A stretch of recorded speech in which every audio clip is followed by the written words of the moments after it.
მიზეზები რატო გჭირდება დაიწყოთ ორგანიზმის წმენდა. ეხლა ჩვენ ესეთ მარათონს ვიწყებთ დეტოქსი და იცოდეთ, რომ ძალიან ბევრი ჩივილი თუ მათ შორის დიაგნოზი წავა ამ წმენდით. აი მაგალითად მოსახლეობის უმეტესობას აქვს უენერგიობა, დილას გავიღვიძე, მეძინება, რაღაც არასრულფასოვანი ძილი მაქვს, გაურკვეველი ტკივილები მაქვს, აქეთ გამკრა, იქეთ გამკრა. ეს ინტოქსიკაციის პირველი მეორე ეტაპია.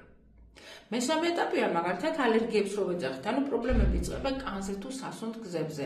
აბა გაიარეთ ეს პროგრამა, რამდენიც დაგავიწყდეთ ეს ჩივილები.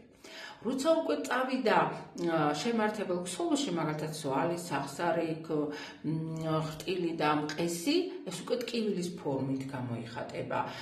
როცა დაკაფსულირება და იქ ფიბრომები, მიომები, კვანძები, კისტები, ესეც დაპატარავდება და ალაგდება.